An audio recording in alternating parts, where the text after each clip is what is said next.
Hello and welcome to today's episode of Dad Chat. Hope you're well, hope you're surviving the COVID crisis. Hope your family and friends are doing okay and that your communities are also safe. I was thinking that I would start by playing some videos of ads while I warm up, as it were. Some of you may have seen the Jared Kushner video where he says that President Trump's so great for Black Americans, but they have to want to succeed. From the man whose own father bought a building in Harvard University, paid for a building in order to smooth his son's admission to that august institution. So we're going to mock Jared Kushner a bit.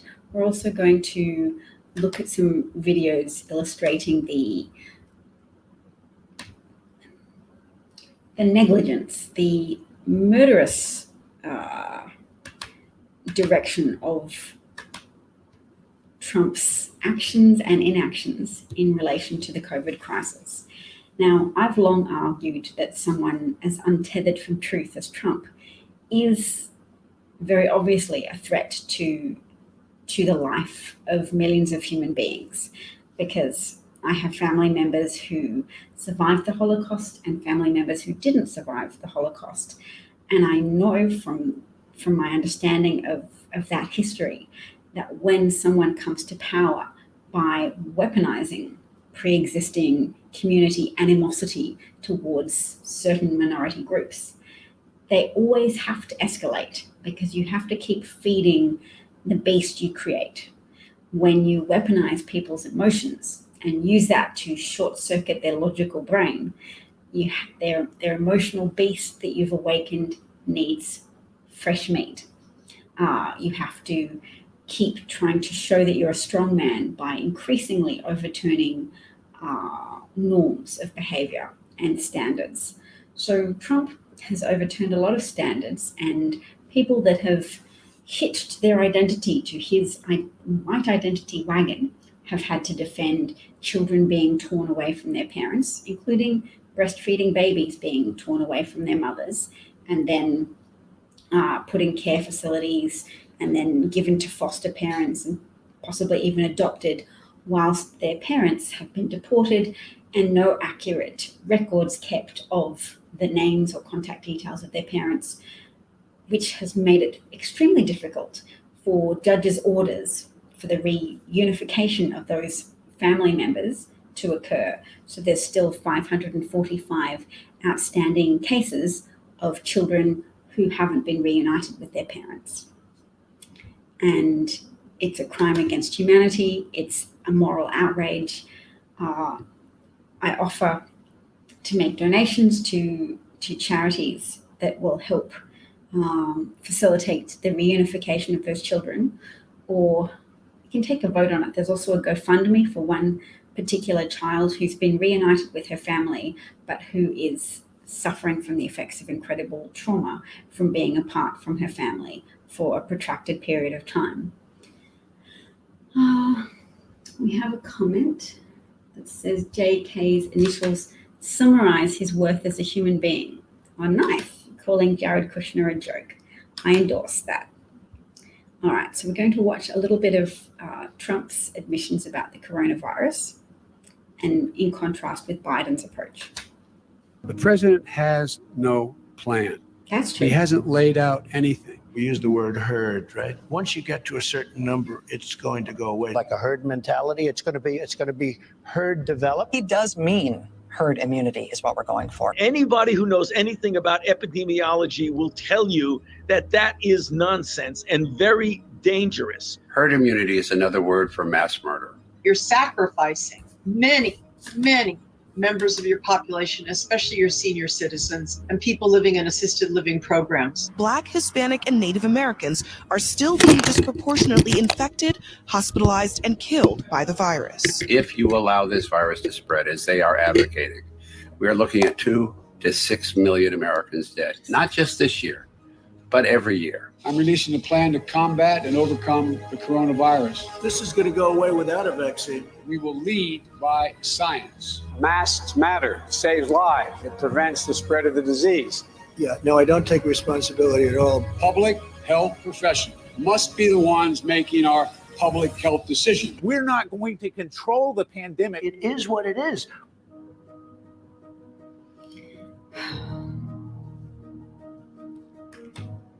So that's fairly heavy duty watching to hear public officials, health officials point out that herd immunity is effectively opening the gate to mass murder, between 2 and 6 million Americans dying every year. So yes, hello Alan, hello Trump Out Bigly, hello Jay, nice to see you all. So how many days is it to go now? Is it 8 days to go? We are making progress. I've seen a thread today from a national security expert who was talking about plans that are in place for potential civil unrest that may occur on election day or after, and says that there are officials, public health officials, local officials aren't naive about the fact that there is the potential for violence. There is no federal law against carrying weapons around near polling stations, but on a state-by-state basis, some states have stronger legislation against open carry near polling booths. Yes, herd immunity. You're very right, Jay. Another word or phrase for that is uncontrolled spread, hence the predicted 2 to 6 million deaths that could likely follow. And of course, better than a vaccine is mask wearing. And a lot of Americans now understand, independently of the president's actions, that wearing masks is a way to promote safety and to reduce viral transmission. But there's still a lot of anecdotal data from people, particularly in red states or states led by Republican leadership, that say some are not wearing masks. They've reported 50% of people not wearing masks or over. Someone even reported on Twitter that they knew someone who'd been discriminated against for wearing a mask by workers in a store who were not wearing a mask, obviously, and they refused service to someone for wearing a mask. Yes, Mark Meadows is now trying to retract his comment. Yesterday he said, we're not going to control the virus. And then today he's like, no, we didn't surrender to the virus. Joe Biden's the one wearing a white mask and waving a white flag. Extraordinarily unconvincing to sane people, but we do have to remember that there is still a substantial portion of Americans who have left sanity behind and who have been encouraged to abandon any kind of connection to truth or reality in their lives because of the impact of Fox News and its incredible ability to function as disinfotainment and separate people from the evidence of their eyes and ears. That's smart, Alan, heading to big box store today to stock up for whatever might occur. Better prepared than not, better safe than sorry. COVID is indeed a topic they avoid discussing because they've totally failed the public. It's extraordinary to have a campaign that has as one of its central planks, please don't protect yourselves from the current pandemic, because if you protect yourself with a mask, that's visual evidence of the pandemic that we are trying very stoutly to pretend doesn't exist. So they are opposed to mask wearing because it is a reminder to people that the pandemic is still going on and that there is no national plan, and that it's more convenient to Trump to pursue that course of non-action and of active sabotage of public health messaging rather than admit that there were failures, rather than admit that the inaction was a mistake, and that the delegation of responsibility to state governors has resulted in a bitsy and disparate mess, an inconsistent schmozzle, to be a bit Yiddish about it, in which a coordinated federal response was impossible, in which the resources of the federal government And the access to all of that bounty of federal tax dollars was put aside because apparently Americans didn't need a federal government response to a federal crisis happening all across America. Sheldon wants to know what his brother is buying. Survival foods, body tags for your neighbors, body bags. Interesting. All right, let's go to the next ad. I have some more things to share.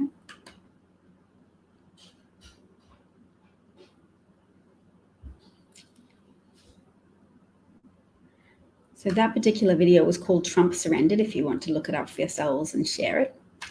This video, I think you'll also enjoy. It's called Trump Collapse. And it highlights the infantile nature of Trump's response to a 60 Minutes interview. I think we have enough of an interview here, Hope. Okay, that's enough. Let's go. He got mad and walked out of the interview. He thought the questions were too tough. When 60 Minutes and Leslie Stahl are too tough for you, you ain't all that tough. Hey, if you got to walk out of the 60 Minutes interview, then you're never going to stand up to a dictator.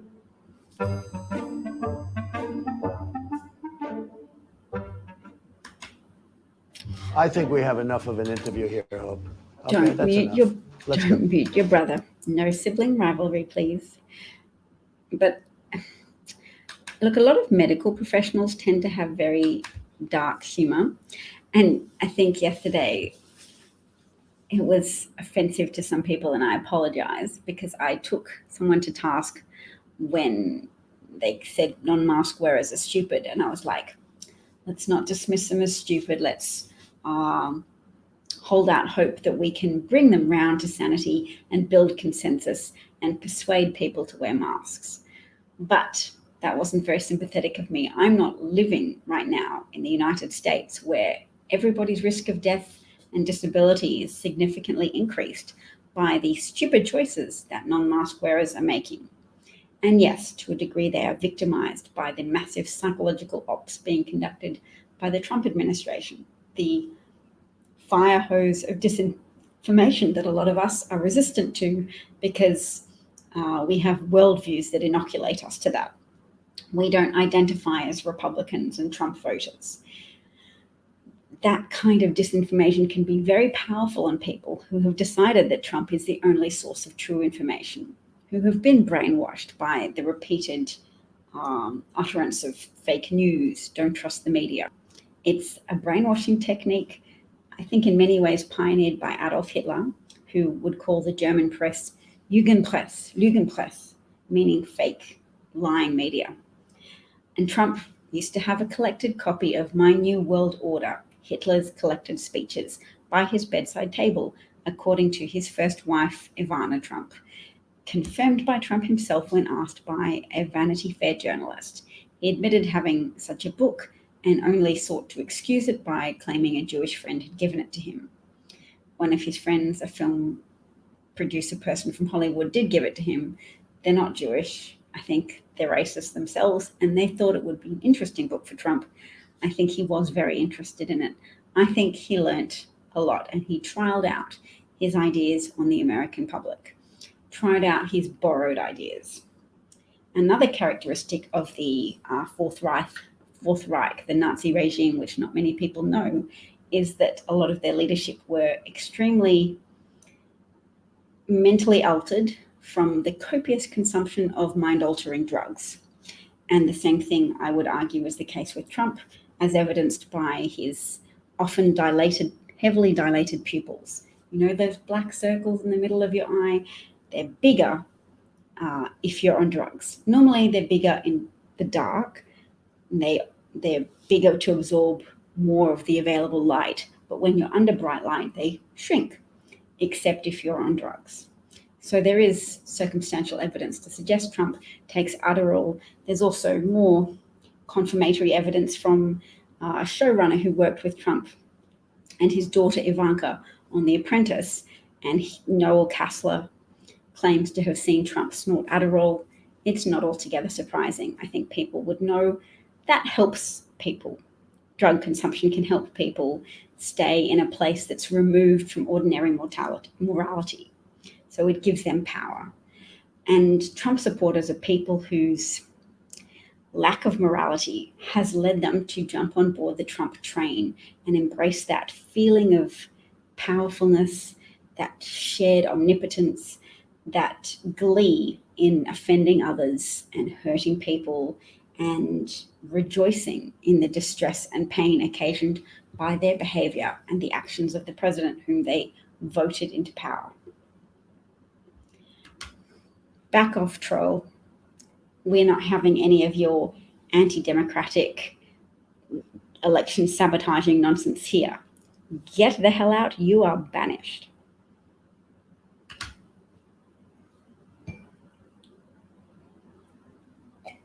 There's some things I will tolerate, and both sidism or politicians are bad. Don't vote. Don't trust anybody. Absolutely straight away banned. Looks like Trump is wearing armor-proof vest, or has he gotten chubbier? I don't care to speculate on that. It's not easy for me to assess his weight. Of course, I don't trust his corrupt and complicit doctors as well, like Dr. Sean Conley or that Dr. Ronnie chap who's now running for a seat in the House of Representatives and cultivating the QAnon vote. But whatever, he's not a thin man.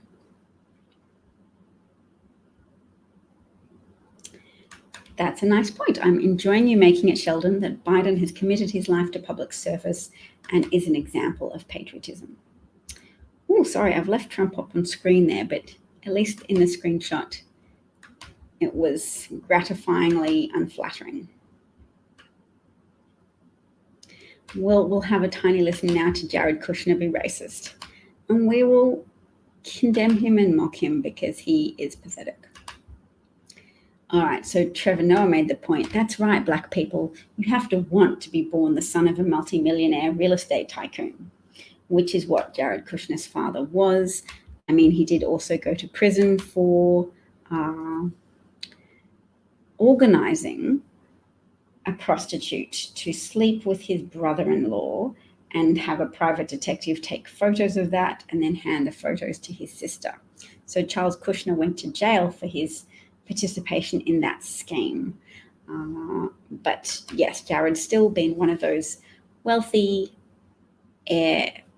young, wealthy people who get to have their entrance into prestigious schools graced by donations from their wealthy multimillionaire property magnate parents, and also just get to play with money, make unwise real estate purchases, have your father-in-law become president, and then fail to back Qatar in a Saudi blockade, and then have Qatar surprisingly agree to bail out Jared Kushner's property of 666. Which street was it? Was it 666 Fifth Avenue? I remember the number very clearly because it was a comical coincidence. Anyway, here's Jared. This is 17 seconds of Jared. And one thing we've seen in a lot of the black community, which is mostly Democrat, is that President Trump's policies are the policies that can help people break out of the problems that they're complaining about, but he can't want them to be successful more than they want to be successful. And what you're seeing throughout the country now is a groundswell of support in the black community. And one thing we've seen in a lot of the black... Trump's policies are the policies that can help people break out of the problems they're complaining about, but he can't want them to be more successful than they want to be successful. So that's actually a statement that will really resonate with racist people who love to believe that there is no residual racism in America. There's no inbuilt structural or systemic racism. There's just people who don't want it enough. The haul yourself up by your bootstraps, we don't see color, everything's fine if you're black, provided you want it, if you're hungry for it. Never mind the knees on your back or the knees on your neck or the over-policing, over-arresting, over-prosecuting over convicting. Never mind the emotional toll of having to worry if you're being targeted because of your skin color. Never mind the disempowerment of feeling that your skin color is a factor in people mistreating you. You don't just have to deal with the mistreatment, you have to deal with constantly evaluating what is happening to you, and whether to be upset about that at a personal level or whether to be upset about that at a racial level as well, and go, my people are being oppressed and I am suffering unfairly without having done anything to merit it. So a lot of stress associated with that level of persecution, but Black Americans have also shown a high degree of resilience at a collective level because they're less likely to die prematurely in middle age as white Americans, who apparently are suffering from a higher susceptibility to opioid addiction and to premature death from suicide or drug overdose or self-inflicted gunshot wounds, etc. I have a study link that I can share with people around relating to that. Yes, the coming pandemic wave is going to be taking place in winter, which means other illnesses will compound it. You already have pneumonia seasons that intensify during winter. So winter that has both pneumonia and COVID will increase the amount of pneumonia because you can have COVID-related pneumonia as well.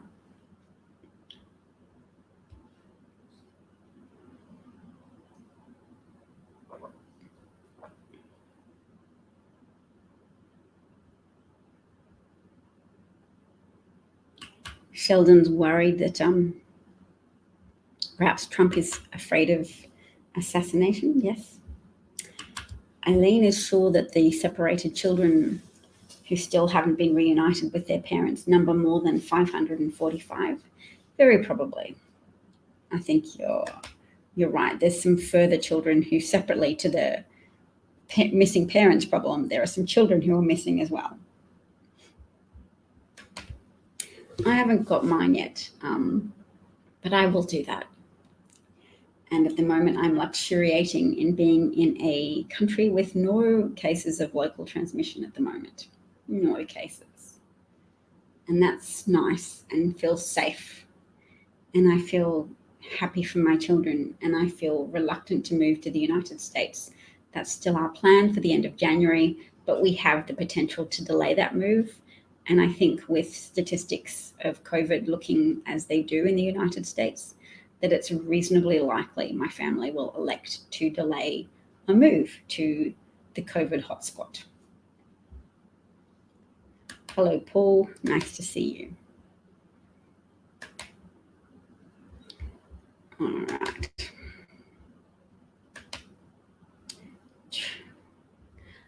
Zinte, we are supposed to be moving to Massachusetts, to the Boston greater area. Jill Biden worked at something, I don't know what NVCC stands for, and you've worked but at a different campus and students loved her. That's lovely. She does present at a surface level as somebody who's very warm and really values education. And she said some of her favorite places include the classroom, where she could go and enjoy making a difference and helping students. Everyone is packed with people shopping. Are you in the United States, Ekawala? Massachusetts is one of your favorite areas to visit. That's nice. I'm very glad to hear that, Zinte. You are half Hopi. Your Apache brother had it. Your cousin died from it. 42 years, here and healthy, and then died in 4 days. That's so unfortunate to hear. It is a bugger of a disease, and you have a bugger of a president who has effectively mass murdered a substantial amount of your population by willful neglect, depraved indifference to human life, particularly depraved indifference to the lives of Americans who are most affected in terms of minority groups: Black Americans, Hispanic Americans, Native Americans. Lack of access to healthcare is a critical factor in survivability, and also increased representation in essential worker jobs where people didn't have a choice to work from home and they had to go into work and be exposed in that way through their work environment. Those people are more likely to have contracted COVID, and obviously a fairly consistent subset of those people who contract COVID contract a severe case, a subset are hospitalized, a subset of those die.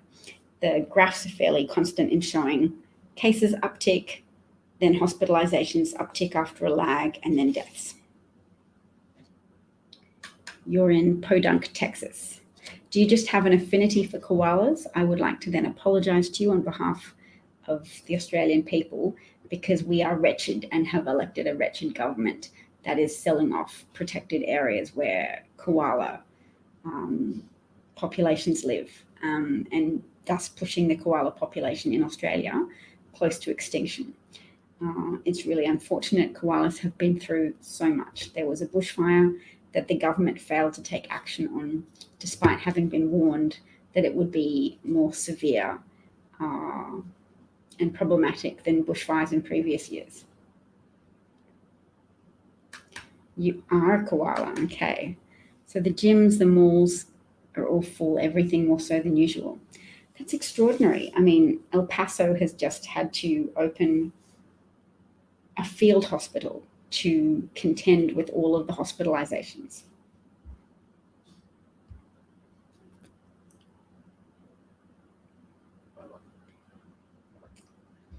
Northern Virginia Community College is VA Virginia.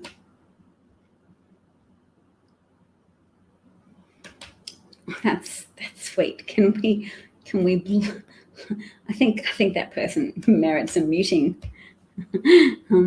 And yes, they're probably just reaching out to make a human connection, and they want to be validated for having an opinion and having their own very special worldview, and they're not isolated. Look, there are a lot of people out there who can't process the fact that other people understand the world in a way that involves accepting science rather than being a contrarian who challenges the orthodoxy of the ideas that viral pandemics are bad things, and that severe viral infections can cause long-term damage to the human body. People can be left with disorganized immune systems that are then problematic for people for potentially the rest of their lives.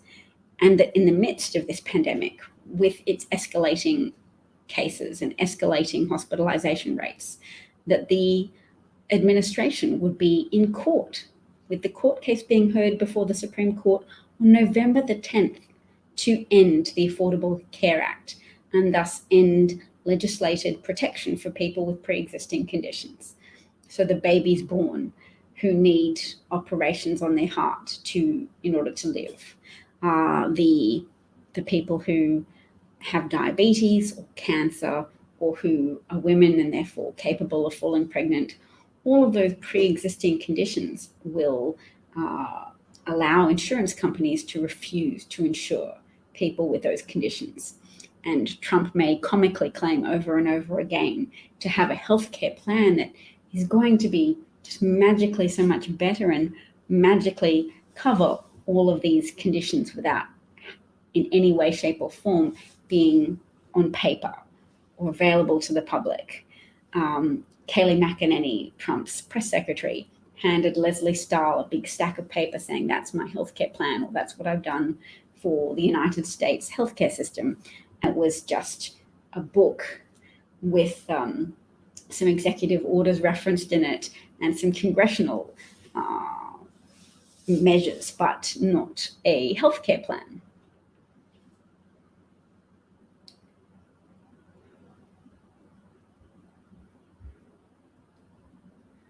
And there's also bars and underground speakeasies.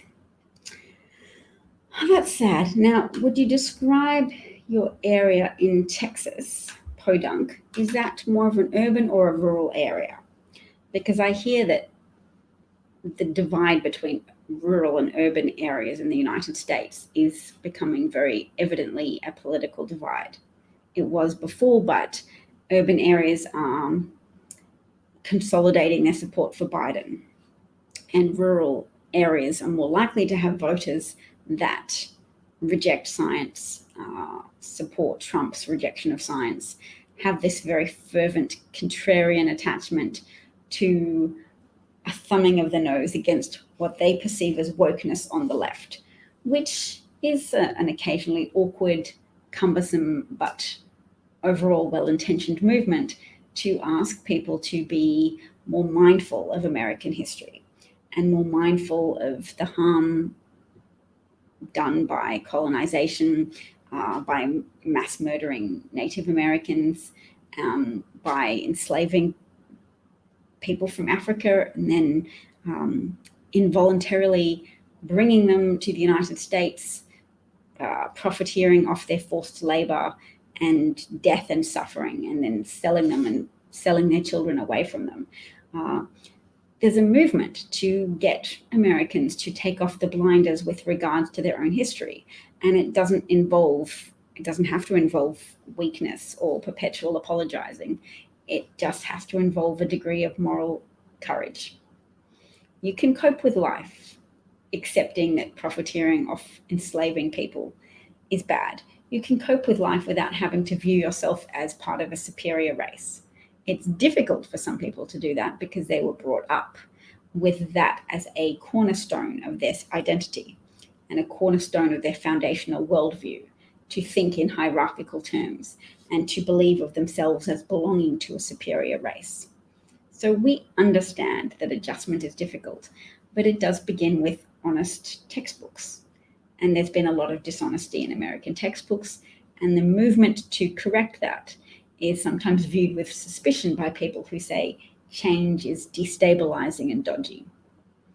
To a degree, they have a point. Change can be destabilizing. You have to do it not only with good intentions, but with a care to preserving the unity of your culture, to be able to say, we are all prepared to be this brave together. We're not just going to ask white people to wear sackcloth and ashes. We're going to say, together we're going to face what happened. Because a lot of people have mixed ethnicity. There's a lot of descendants of slavers that have been mixed together with genes of the people they enslaved. There's a lot of children resulting from the rape of enslaved people. So nobody's going to be held responsible for their genetic background. You know, you have white slave genes in you, therefore you're a bad person. It's a misrepresentation of modern social justice movements to argue that, because there's so much genetic diversity around. A lot of us probably have white slaver genes in us. And colonialism isn't limited to white people. There are other countries, Asian countries, that have colonized other countries, other Asian countries. Injustice isn't limited to white men oppressing the world. And we should try and be fair if we hear that accusation made. It's just, there's a lot of defensiveness and a lot of protection rackets around the achievements of white men, particularly in connection with petrochemical fossil fuel profits, which some admittedly white men are very heavily invested in protecting those profits and that profit margin, even when it's antithetical to the interests of the viability of the human race.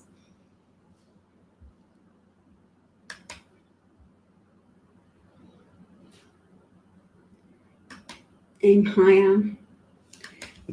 Hey, that's my troll person. Why is my troll person still here? I'll address your comment.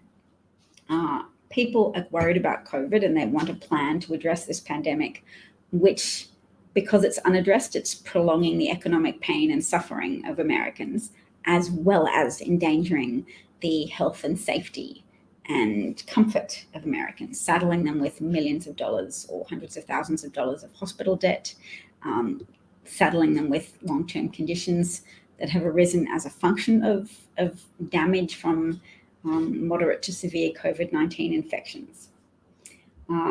Nobody gives a shit about Russian manufactured, Rudy Giuliani produced Hunter Biden faux scandals.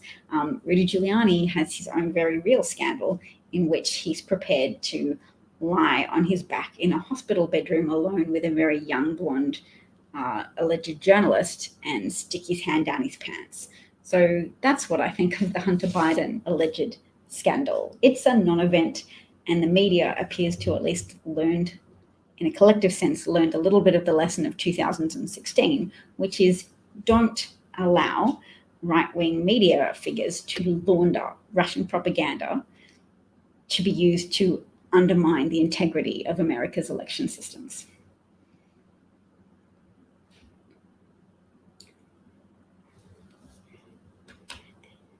Aim higher. It's a good motto.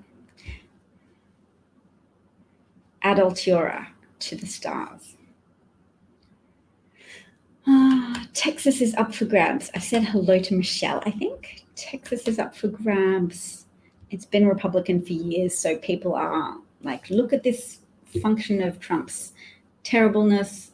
Even very red Texas is demographically, people have been hinting that it would go purple or blue for a while.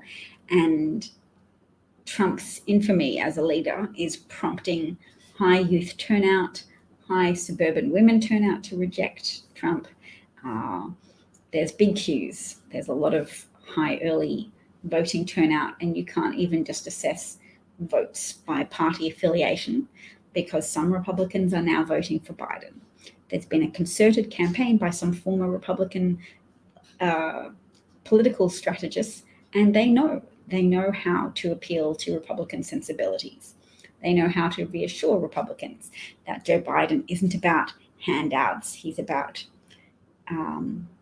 strengthening the US economy by promoting well-being, by not letting America succumb further to the terrors of an under-controlled pandemic, which hurts businesses, which hurts employees, which makes everybody lose, except for the uber wealthy who get to just wait for a stock market crash and then buy a lot of shares very cheaply and wait for the economy to improve, which it tends to do eventually under a Democratic president left to clean up the messes created by Republican presidents and irresponsible Republican voters who cling delusionally to the identity politics of Republicans are good for the economy, when research has proved over and over again, statistics from the Bureau of Labor Statistics have proven over and over again, Republicans are terrible economic managers.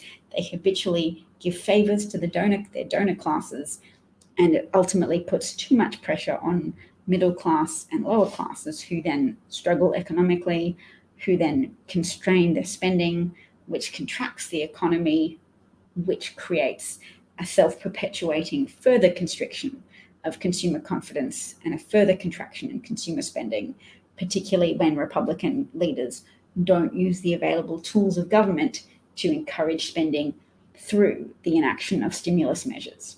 Stimulus measures don't come very easily to Republican leaders.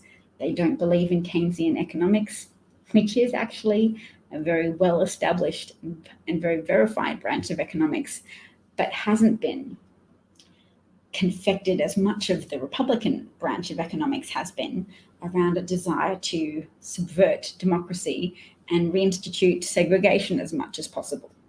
That's why Republicans always say school choice is great and good for the economy and good for parents. Sounds like it could be okay. That's a nice PR-friendly term, school choice, parent choice. What it really means is ending public school funding and instead channeling public money into a system of vouchers that you give to parents so then they can choose segregated schools.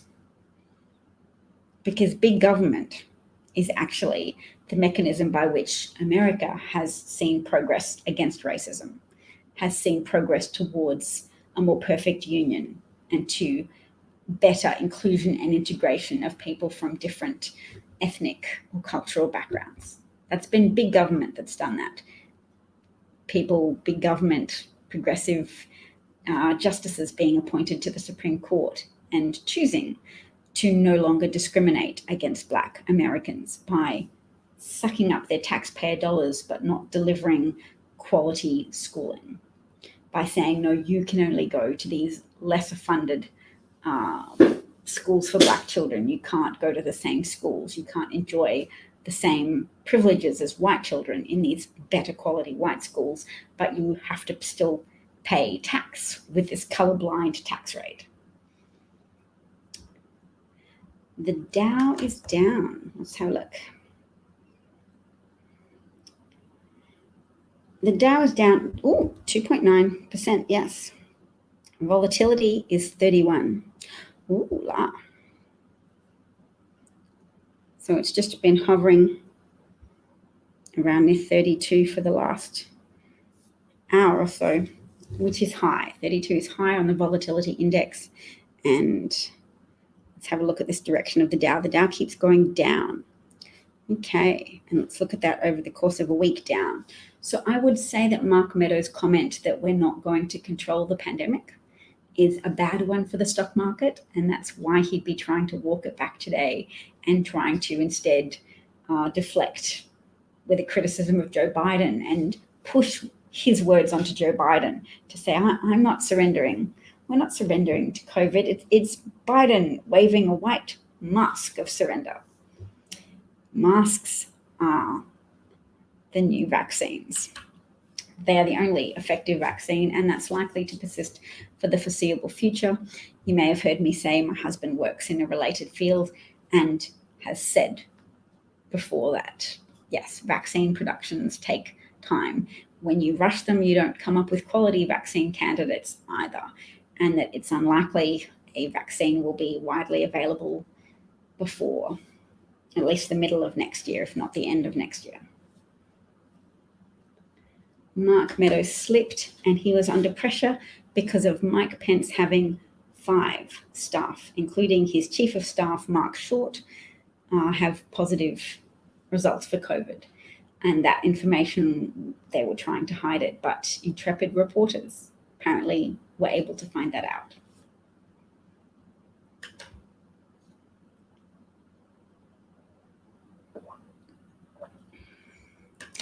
If Dems win, they will be able to un-gerrymander all of the gerrymandered districts. Zinte got his mail-in ballot this weekend, sent it back this morning. Well, I hope the mail doesn't delay it. You can track it, can't you? Let us know with the progress of your ballot if you are able to track it, Zinte, on any days where I subsequently broadcast. Alan, thank you for the feedback. I appreciate it. Yes, your orange Mussolini, tangerine Mussolini, orange Hitler has the nuclear codes. What I've comforted myself with is the fact that Obama won the Nobel Peace Prize. Do you know what? At the time, I wasn't particularly grateful. I remember not really knowing why Obama had won the Nobel Peace Prize. But that's because I didn't follow American politics very closely from Australia at that stage. I just generally liked Obama. But now I'm so grateful they gave him the Peace Prize, because Trump cannot bear Obama to have such a internationally recognized achievement. He has to aspire to winning the Nobel Prize. So I presume he thinks in his second term, if he gets reelected, he could still have a shot at it. And I genuinely think that that helps to keep us safe from Trump getting to exercise his fascination with nuclear weapons and concoct an excuse to start a war. He wants to be congratulated for his efforts to promote peace. So he writes love letters to dictators. He indulges and promotes Kim Jong-un, which is right up Kim Jong-un's alley, because he then expands his missile testing facilities, knowing that there's not a strong US leader to keep him in check. So yes, Americans overall are in more danger from an increasingly bold North Korea. And while we just have to cross our fingers and hope for that very obese man to die sooner rather than later, am I speaking about Kim Jong-un at this point, or am I speaking about Trump? I'm talking about Kim Jong-un, but Kim Jong-un also had significant debts to Russia waived. Those debts were waived. $14 billion was waived in 2014 by Vladimir Putin, who North Korea owed that debt to Russia, and Vladimir Putin waved his hand and made the debt disappear, thus putting Kim Jong-un significantly in Vladimir Putin's debt. So I imagine they have some type of arrangement where Putin would ask Kim Jong-un to do some kind of dance to improve Trump's standing.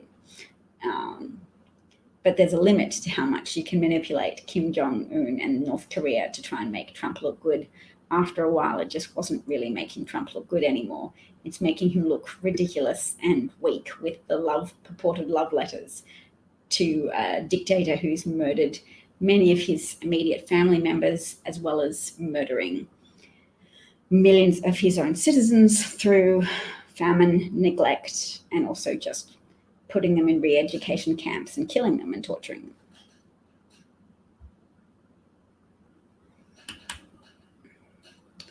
Yes, Obama was a good president, and his rally speeches for Biden really highlight his strengths as an orator, that he is engaging and funny, and he can make a compelling argument by summarizing very broad topics that other people might be pompous about.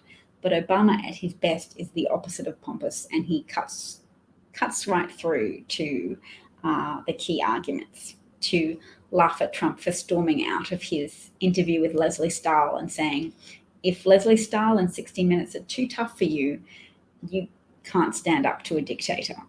And that's one of the key elements of fascism, which is that fascist leaders use their charisma and their force of character to pretend that they are very strong. And they always have to keep ramping up their ambitions in order to keep the economy afloat, to keep acting like they're strong and they can contain any problem. But they manufacture crises. So Hitler started a war to keep the economy humming. I have a good friend who, I call him a good friend because I've interviewed him and we are very like-minded about a lot of things. Dr. J. Weichselbaum. And so you might remember him if you're familiar with the show.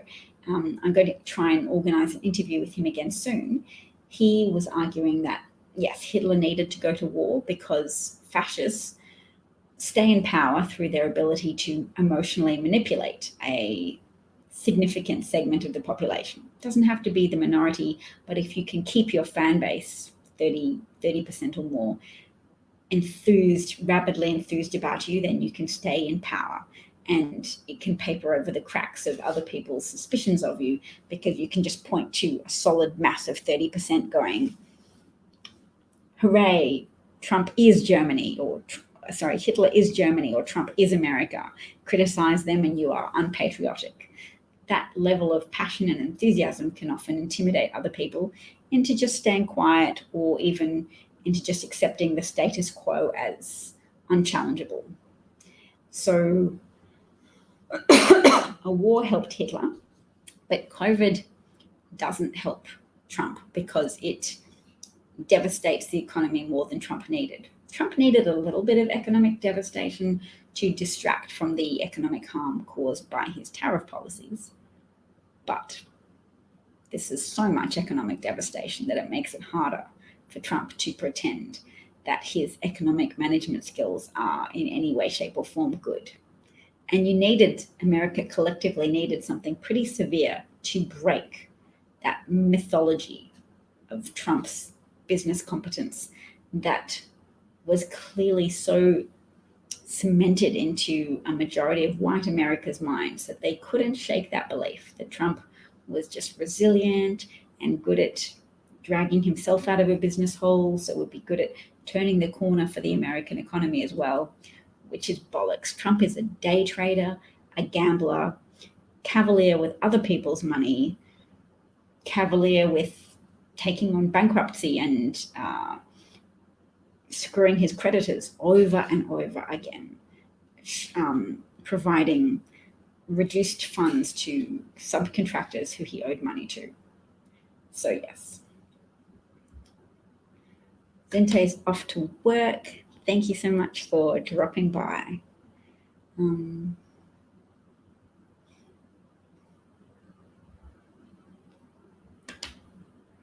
Yes. It is still live. We are still live. And we still have some live trolls who like to drop in. Are you, Richie, are you a real person? Do you really believe that? Or are you a disaffected teenager earning pocket money for yourself by promoting sentiments you don't even endorse yourself? Because it's kind of a shameful way to earn money, but understandably, there's a lot of unemployment around at the moment. Yes, I have always been concerned that Germans may have had access to bad information. I was worried about how we wrote them off as a nation. And now I understand them much more, but I'm still cross with Americans who were vulnerable, whose racism left them vulnerable to Trump's emotional manipulation, and to the Russians' admittedly very sophisticated cyber warfare of obtaining people's Facebook data and their preferences on Facebook and their personality types, and then using that to subject them to a barrage of personally targeted, micro-targeted psychographic shadow advertising. So advertising tailored to you and your preferences and your fears and your concerns, primarily your fears, because fears are a very powerful driver of behavior. So if you're a gun owner and your Facebook data indicated you might be afraid of losing your guns and having to give up your semi-automatic weapons or even your other weapons to a Democratic administration, Facebook let Cambridge Analytica, which was working together with a Russian-American scientist called Dr. Alexander Kagan, to analyze that data and to, if you were Black, to target you for deterrence, which meant trying to get you not to turn out at all for voting, telling you all politicians are corrupt. Hillary Clinton, she doesn't care about you. She'll take your guns. She's Satan. Don't bother to turn out for her. And that was a very effective strategy because there are Black people living in each state. And if you can drive down Black voter turnout rates, you can get that much closer to an electoral college victory, because already a significant number of white working class people in battleground states will flock to Trump because he wins over white working class Democrats who are oblivious or don't care about his racism by saying Democrat sounding things like, I will give you the most wonderful health care. I will give you things. That's a Democratic platform. Trump was able to run on both elements of a Republican platform, strong borders, unite against foes, strengthen the military, and elements of a Democratic sounding platform. Help everybody, healthcare better than you've ever known before, for everyone, benefit everyone. Those are Democratic sounding statements. So it made it easier for Trump to peel off gullible white working class voters who already were fed grievance culture from right-wing media.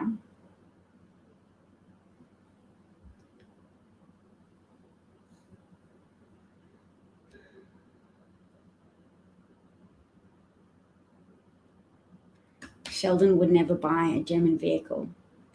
I understand. We're from slightly different generations, so I've befriended German people. I had a German exchange student friend at university, and her daughter was a flower girl at my wedding. And when my grandparents came over to my house once, and my parents were away, and I'd invited a different German exchange student to stay with me in my parents' absence, my grandparents were horrified, and they pulled me aside and spoke to me, and they were shouting and saying, "How could you let a German girl in the house?" She was in the next room, and she could very evidently hear all of this. And when they left, she apologized to her, and she said, "Don't worry about it, I understand." Because she'd been taught a lot about the Holocaust at her school, because it was seen as a very important inclusion in the German curriculum for them to not whitewash their past, but to confront and seek to understand and engage with some of the details of the Holocaust and the factors around the Holocaust, etc.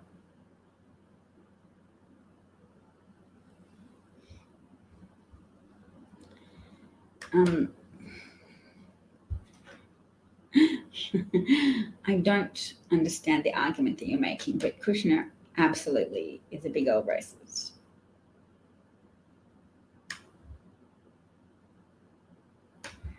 How is Jared Kushner racist? You're welcome to go back and listen to the beginning of the video. We've already covered that. I've been on air now for 56 minutes. Yes, that's a little bit of a non sequitur, but I would agree. Biological weapons of mass destruction was a lie that helped a Republican president and administration pursue a war in Iraq, knowing that it would be heavily supported by American people who felt eager to lash out following the largest domestic terror attack on American soil ever.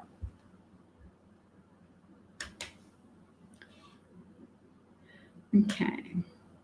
That's okay. You can easily go onto social media and you will hear footage of Jared Kushner explaining why he thinks Black Americans should support Trump, because Trump's trying to create opportunities for them, but he can't make them be successful. They have to want to be successful, which is a very common racist argument, to pretend that systemic racism doesn't exist and that the only problem for Black Americans is the lack of will to succeed in America, and that America functions in a colorblind fashion, and that it's all self-fulfilling prophecies of racist or expectations of racism.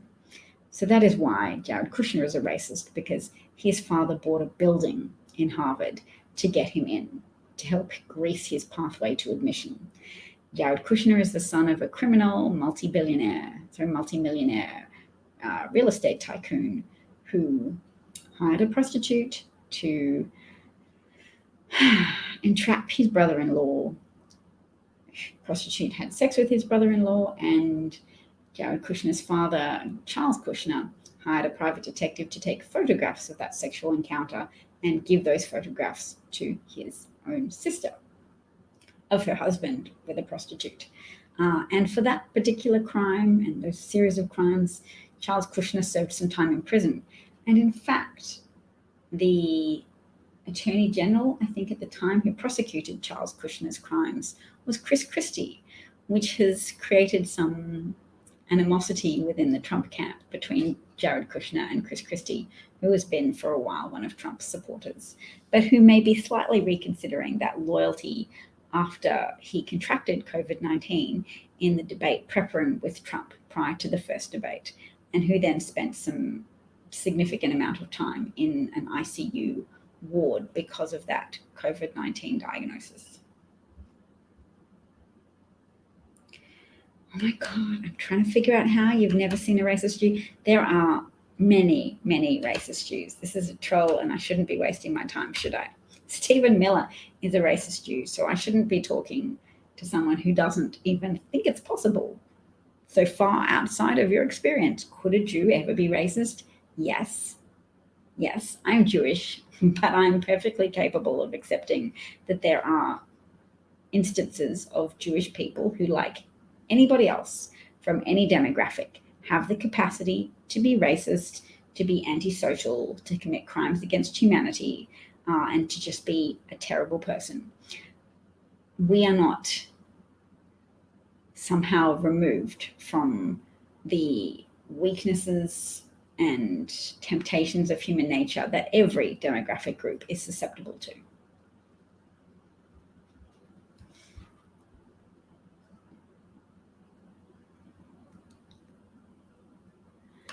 Your dad fought in World War II and said being around Germans after the war made him nervous, which is fair. He'd be fairly conditioned to be uneasy around Germans if you've spent a significant amount of your life being shot at by Germans.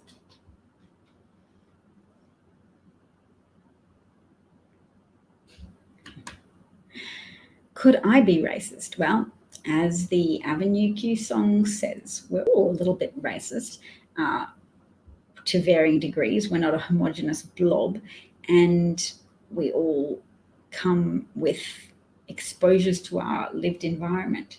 And there's tests you can do online which will test your exposure to different faces and then the speed with which you assign virtue to a listed personality characteristic. And the speed of your response indicates how primed you are by your exposure previously to a black face or a white face. So I haven't taken that test to the best of my recollection, but I bet if I did, it would turn up a degree of racism because we're all on a continuum. And I've existed in a fairly racist country for most of my life, which is Australia. And yes, so I would not expect myself to be free of racist conditioning or even racist views or assumptions which I'm not aware of. But I am aware of and acknowledge that racism is a social ill. It is to a degree a psychopathology to which we should all be striving to educate ourselves out of, if not just from a moral point of view, but also from a collectively self-interested point of view, because as a society, scoring more highly on a racist continuum makes you more vulnerable to, makes you more susceptible to the schemes of a racist charlatan conman who may tell you all your racist views are right. Mexicans are people who commit these type of crimes. Crimes are imported into the US and we can end crime by erecting a wall. The more racist you are, the more cheered you are by such assertions, the more validated you feel, the more special and unique you feel in that you agree with those beliefs. Nobody will say them but Trump, so you are now his special, loyal family, and you will fight for him potentially to the death if you're that crazy, because nobody confirmed your racist worldviews like Trump has done. And there's no point waiting around for karma to fix those people. They are going to be racist until life manages to decisively prove them wrong, and they may yet go to their graves being that racist and passing on that racism as a legacy worldview to their offspring.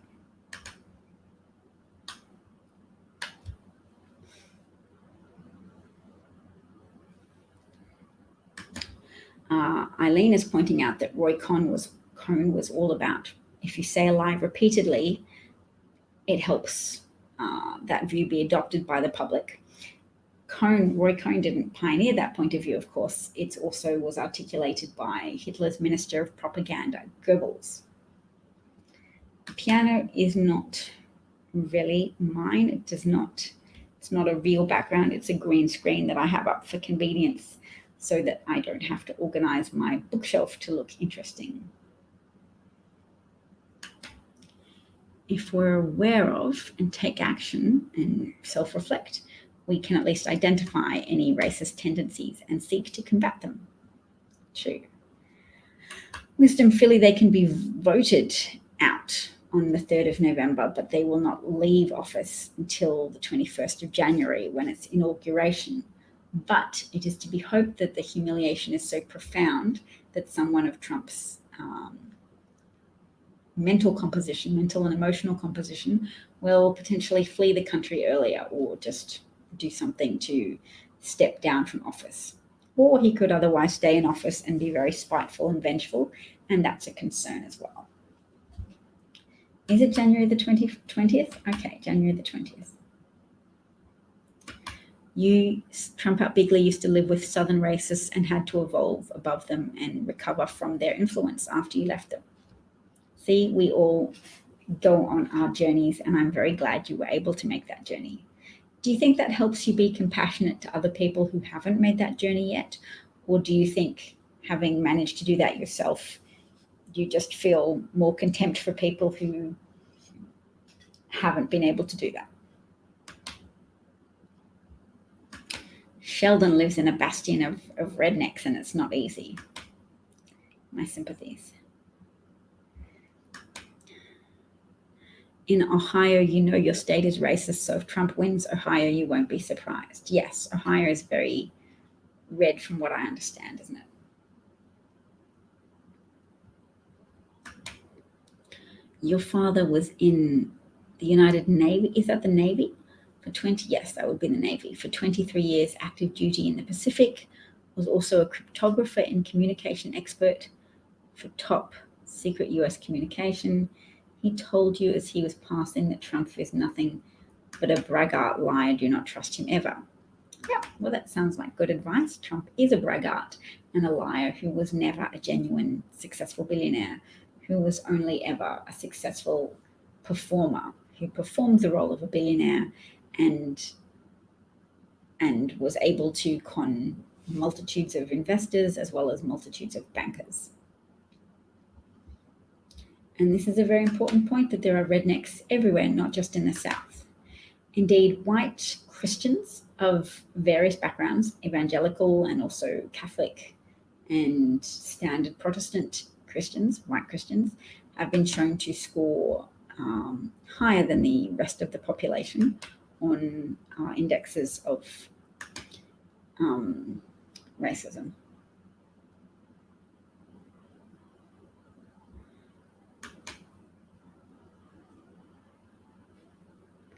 All right, I shall go, I think. But let's see if there's any more things that I will show you before I go. I think there were a few jokes that I wanted to share because I think a little bit of lightness is important. Oh, and if you didn't know this already, there is a Twitter account of a Russian account called Artem Klyushin, someone who bragged about having played a part in Trump's elevation to the role of president. He's on Twitter. He followed me at one point. I think I blocked him. He was probably just trying to intimidate people. But in September, he said President Trump will nominate Amy Coney Barrett to the Supreme Court. And also said that on the 19th of September as well. So on the 19th of September, he just posted a picture, tagged Donald Trump. It's a pretty effective way of communicating with Trump. He's made a lot of suggestions on Twitter.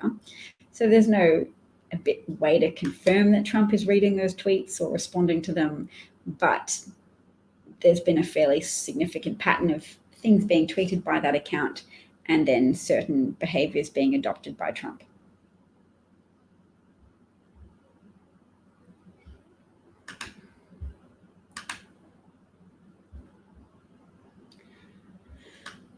Since the late summer, new cases per capita in rural areas in the US have been outpacing those in large metropolitan areas. So you can see rural areas higher there than metro areas. And one presumes to a degree that's a function of lower compliance with mask wearing because rural areas have higher numbers of Trump supporters. So almost all the counties with the largest outbreaks have populations under 50,000, and most have populations under 10,000. And that's a pattern I've been talking about for a while since the Brookings Institute reported on it some months ago.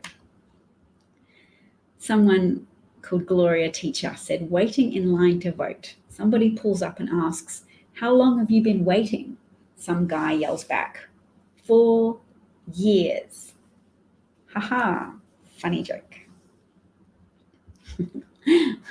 My delivery of it could have been better.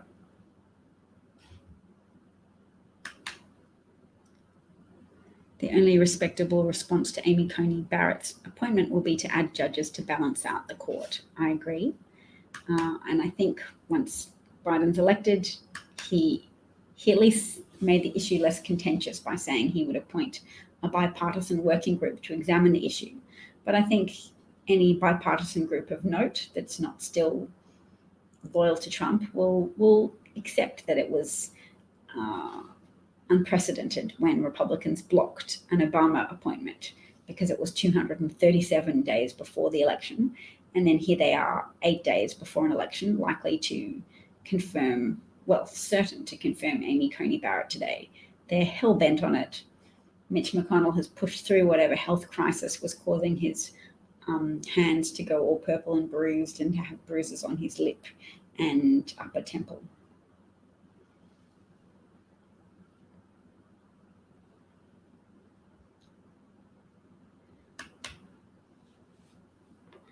With much racism in the world today, it's good to see the protesters are from all races and nationalities. And yes, it is a good thing.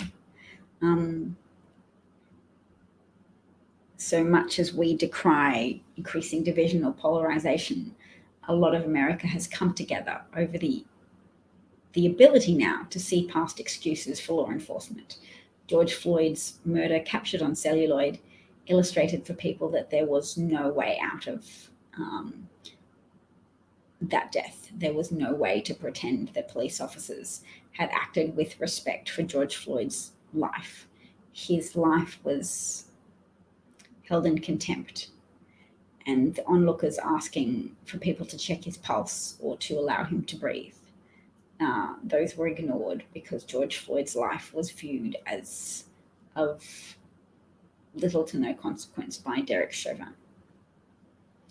And that helped a lot of white people make progress to a point where they didn't hear any more about cases of brutality and police brutality and try and explain it away because they didn't want to disrupt their normalcy bias. Normalcy bias would always assert itself and say, oh no, we view police officers as inherently good, so they can't have been doing anything wrong or racist. There must be some misunderstanding. The black suspect must not have been complying in some way, and the death may have been a little bit unjust, but can't have been that terrible. And then George Floyd's death, captured on camera, really clarified how unjust the police were capable of behaving. And once that possibility had been accepted by a large number of people, you then had a lot of people who became willing to stand shoulder to shoulder with Black Americans and say, this injustice will not stand, and police cultural reform is necessary. I'm of the opinion that police unions need to be reformed and that they have facilitated a culture whereby extrajudicial murder happens in a relative climate of impunity, together with literal qualified impunity, which helps police officers.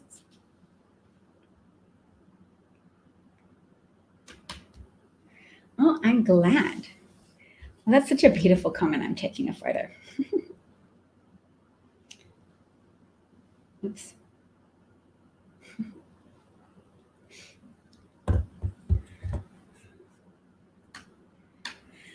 Helene points out that the world is out of balance with patriarchy and we need to balance it with matriarchy. I'd agree to a degree because certain characteristics which have typically been appointed to women, such as nurturing behavior, it's been despised rather than embraced. But I, at the same time, don't want to just overcompensate by automatically embracing any old lady like Sarah Palin. Nope. Amy Coney Barrett. Nope.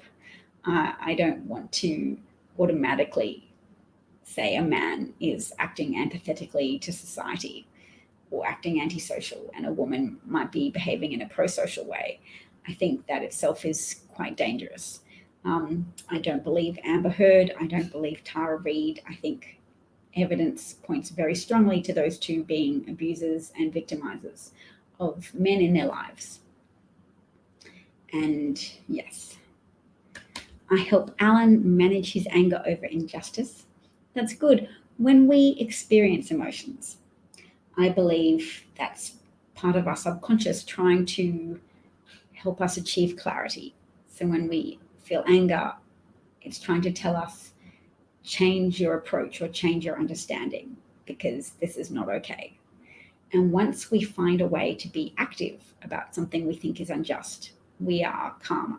Once we take a position that understands injustice a little bit more so that we know perhaps what we can do to remediate the situation, we have a greater degree of peace. Anger is an action signal.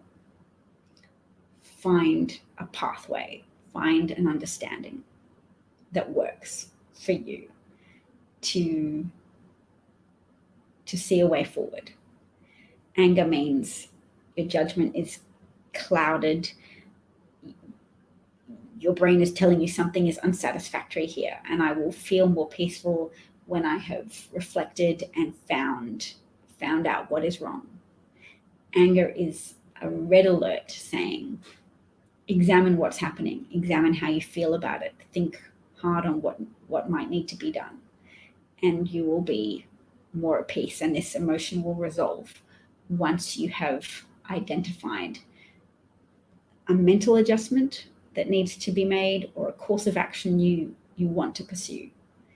Anger is telling you want more from this situation. You want more justice. You want more skills. If I'm angry or frustrated with my children, I need to see what is triggering me. If it's that I need to take better care of myself, if it's something from my past and I've adopted some unreasonable expectation, or I've allowed some kind of social cue to filter into my brain that makes me expect unquestioning obedience from them rather than working with them as autonomous individuals, which I can still do and still be assertive.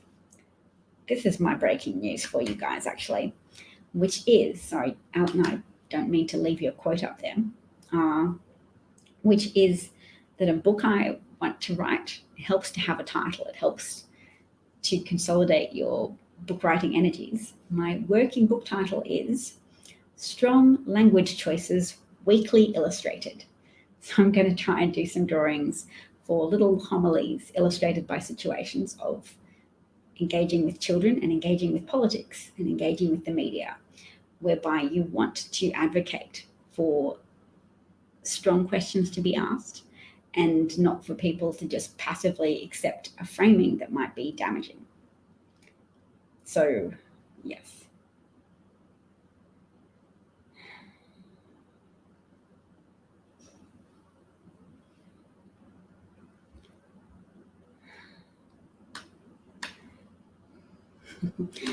Ellen, you write in a lot of capitals, and I'm very sympathetic to that.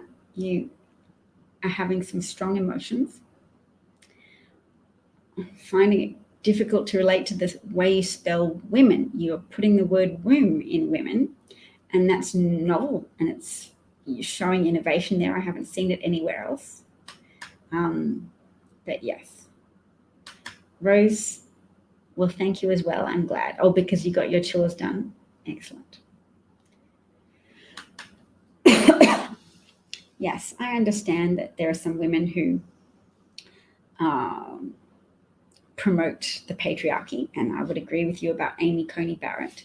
But I would also suggest to you that there are some exploitative women who will, for personal advancement, exploit the idea that some in society may now argue that you should automatically believe women who make accusations. And I put Amber Heard and Tara Reid into that category. I don't see them as upholding the patriarchy. I see them as exploiting our emotional rejection of the patriarchy and our sometimes adoption of unhelpful mottos such as believe women, which are too broad, not specific enough. We shouldn't automatically believe all women. It would be a better approach to just advocate for not automatically disbelieving women just because they're women. And we don't want the lives of poor men to be disrupted. There's a balance possible where you respect the potential innocence of a man who's been accused, and you respect the goal of preserving their life and not convicting them ahead of time in the court of public opinion, those are important principles of justice to protect and defend. But you shouldn't automatically disbelieve a woman as well. So there's a happy medium. And I think if we put too much attention on the patriarchy, it can potentially lead us astray if it causes us to automatically disfavor men and to unquestioningly accept the word of a woman.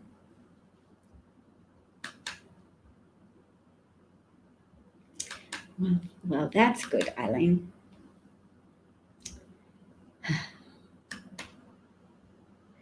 Thank you, Alan. That is my Patreon account. My children's illustrations would be wonderful. My son particularly draws very cool robots, so they can help me if they want to.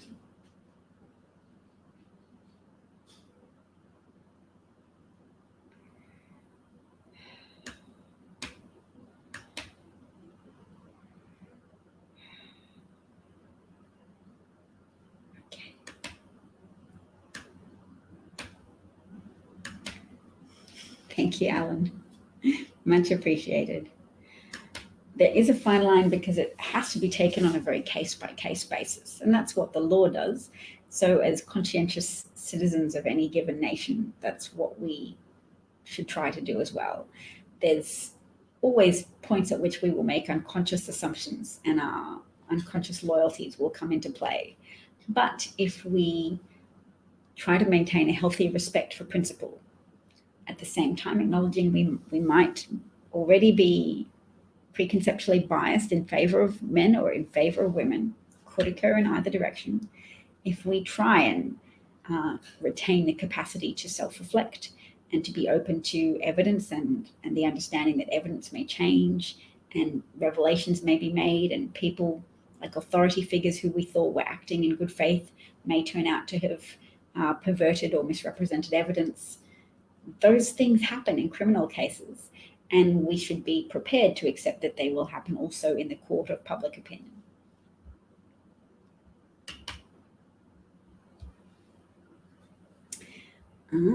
Paul is suggesting that people share and retweet if they have found there to be anything of value in the broadcast.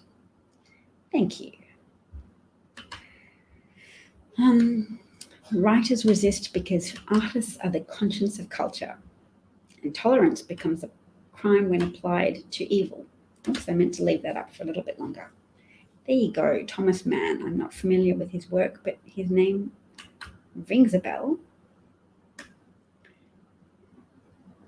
It's nice to see the statistic that Jewish voters overwhelmingly support Joe Biden. As a Jewish person myself, that gives me comfort. I'd already seen that Jewish people do tend to more strongly support Democratic candidates. So only 22% of Jewish voters in Florida support Trump. Good to know. I hope they're all coming out in strength to vote for Joe Biden at the moment. So Mark Meadows, defending himself for saying we're not going to control the pandemic, tells reporters at the White House this morning the only person waving a white flag along with a white mask is Joe Biden. So I've already covered that very revealing remark because it shows that he understands the market is likely reacting to that remark he made, and the media's highlighting of it as being a sign of surrender and an abrogation of responsibility by the federal government, who are saying, yes, the vaccines, that's what we're going to rely on, which will be at some indeterminate point in the future. Therapeutics, yes, that amazing thing that Trump got at the cost of $1 million. Everybody's going to get that, sure, at some indeterminate point in the future, because between 800 and 1,000 Americans are still dying each day. They're not miraculously being saved by the same 24-hour-a-day, round-the-clock expert care that Trump was when he contracted COVID and had such a significant case that he had to go to hospital and doctors had to lie about whether or not he was on oxygen and how much his oxygen saturation level had fallen. because at one point Dr. Connolly, when asked, did it fall below 90, he said, oh, it didn't go below the mid 80s. So Trump potentially had oxygen saturation of 85, which is very low. And yes, there was part of us crossing our fingers to hope that it would be difficult to rescue Trump with modern medicine, which sounds a bit vicious until you think about how recovered Trump is causing a lot of death right now. Every day he is still attending super spreader events, rallies that are bringing together the people he's brainwashed to believe that COVID isn't real and that COVID isn't a threat to them, their loved ones, or their communities. And they're coming without masks, and they are being crowded in together, and they are chanting and yelling and singing and screaming. And all of those conditions are precursors to spikes of COVID-19. And spikes of COVID cases lead to spikes in hospitalizations and spikes in deaths. So yes, there is a direct line from Trump's behavior to deaths, to the deaths of many Americans. And I won't be shamed for saying it would have saved people's lives if Trump had succumbed to COVID-19 at that point. It is still also good to defeat him at the box office rather than to have a casket running as president, or a new Southern candidate of Mike Pence. To defeat Trumpism, it's nice that he is alive to be resoundingly defeated at the ballot box, but I still pity the people that will die in the days and weeks to come because of the callous and irresponsible behavior of Trump and his followers who attend rallies. When I return tomorrow, as I likely will, I will share with you this report by McSweeney's, the editors of whom compiled an article called Lest We Forget the Horrors, a catalogue of Trump's worst cruelties, collusions, corruptions, and crimes. The complete listing so far. So it was published on October the, 23rd, I think. Yes. So very up to date and very comprehensive. I was trying to read through it and I'd forgotten a lot of the things. It started from the very beginning with a lot of the sexual misconduct allegations, the former Miss Teen competitors, four of whom alleged that Trump would go into their dressing rooms while they were in a state of undress, together with Trump's confession on a Howard Stern radio show that as the owner of pageants, he felt that he could go in to change rooms and see beautiful women. So the fact that it was Miss Teen pageant contestants that also testified that alleged that he did that, to me is very compromising for Trump. Yes. You voted for Biden and Harris. Good job.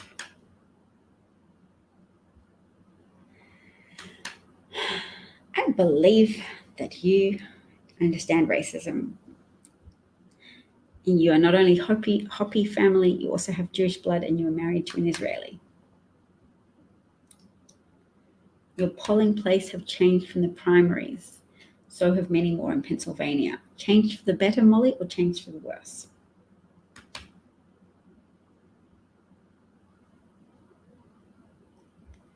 Rolling polling places are the new norm, voter suppression tactic. I'm not familiar with that. I'll have to try and look it up. Is the stock market still falling? I'm going to check one more time before I go.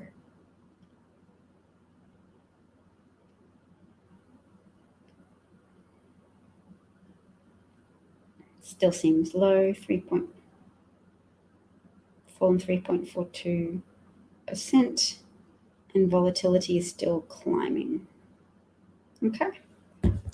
All right, so this may be the stock market crash that people have been expecting. It may just be a temporary market reaction and then people will recover from it. We'll see.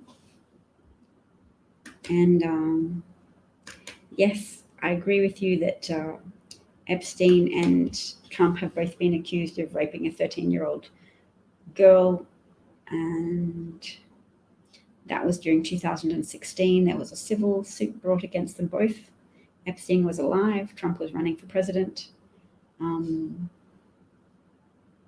She withdrew after receiving death threats, allegedly, which seems highly plausible to me. And Trump's friendship with Epstein has now been more documented and discussed by the mainstream media, so more people are aware of that connection. You have to go meet me too.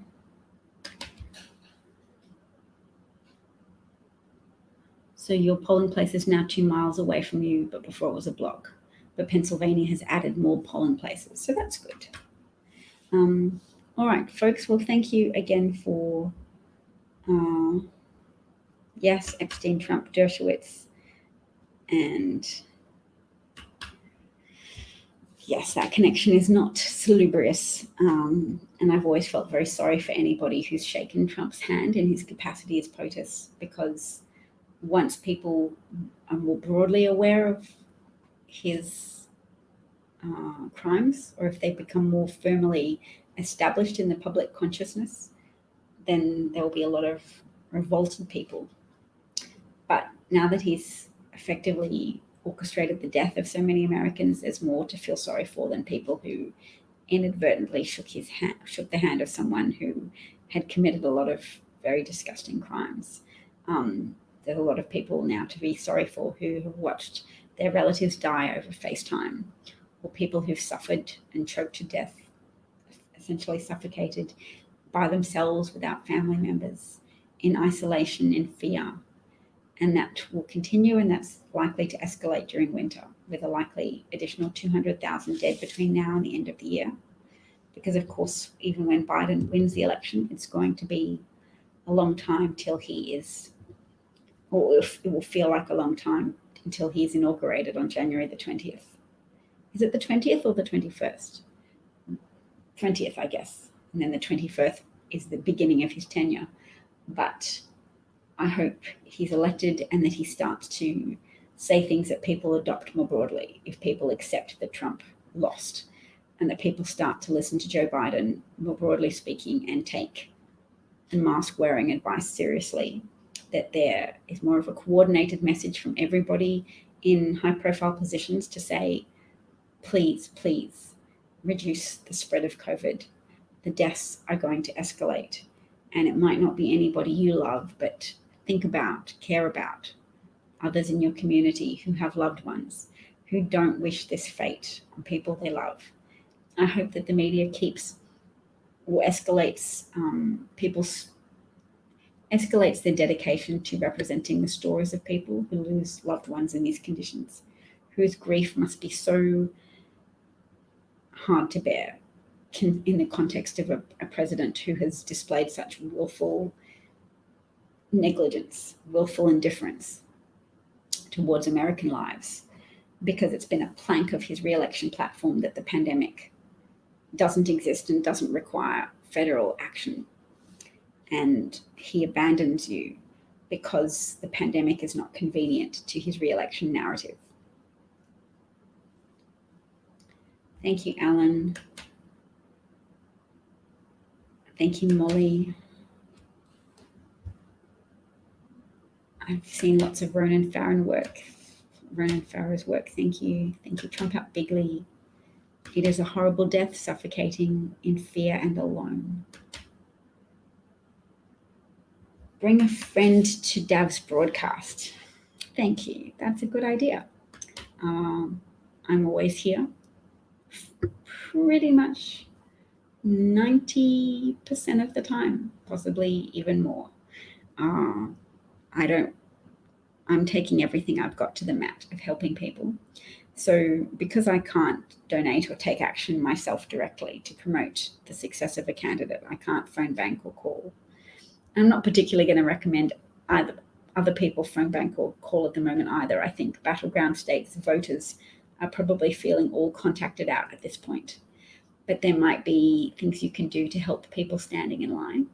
There might be pizza buying charities that people can donate to that will bring water and protective gear, supplies, that will just help people out who are in areas where there might be higher numbers of African American voters, which are therefore going to be more the target of voter suppression efforts from the Republican Party.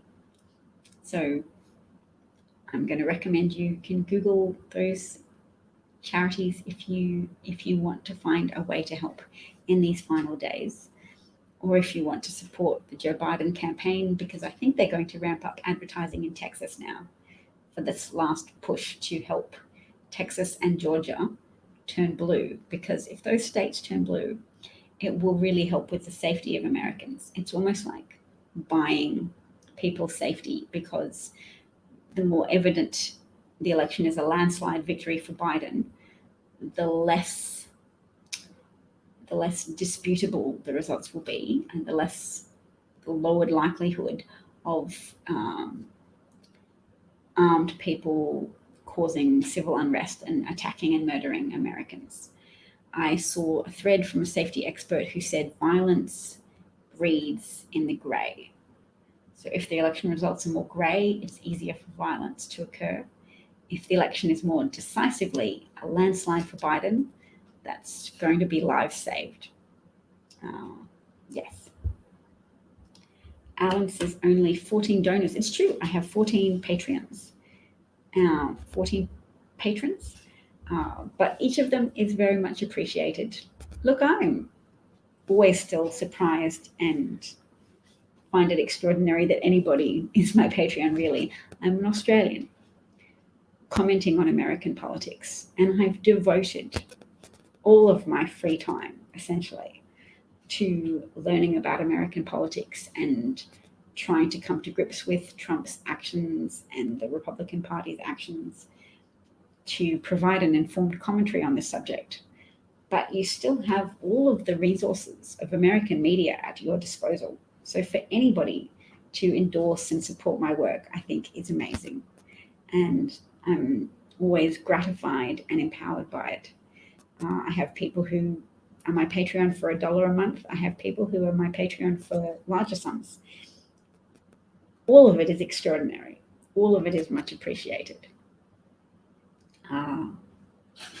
There's nothing I'd rather be doing with my free time than helping Americans at this critical point in your collective history. And I think your history is also our history. We are citizens of the one world, and our destinies are inexorably linked through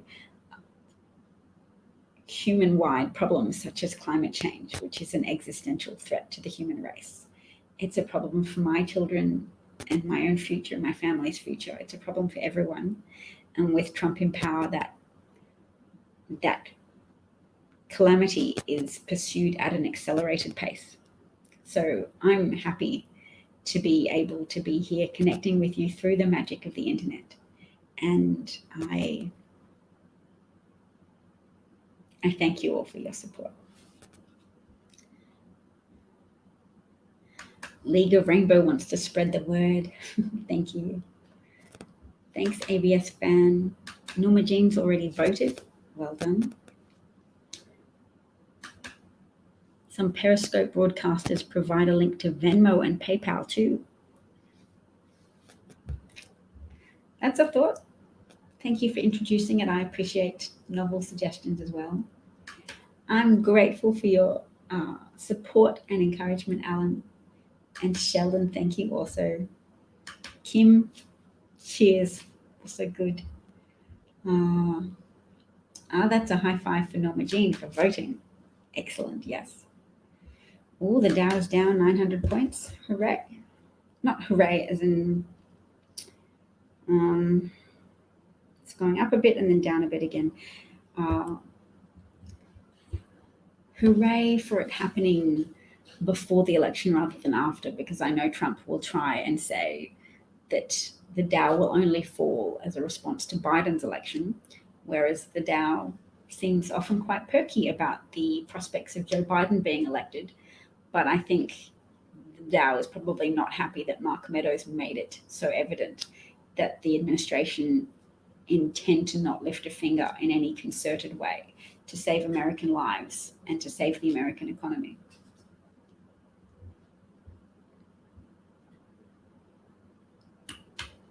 Do you think it's just a correction, Alan? Maybe. We'll see. When I wake up in the morning, I will check. It could be a buying opportunity, or you could be trying to catch a falling knife, which I've heard is difficult. All right, chaps. Thank you so much, and I will see you again tomorrow. Bye.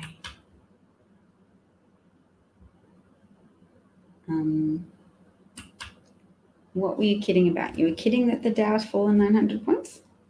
But the Dow's fallen a bit, hasn't it?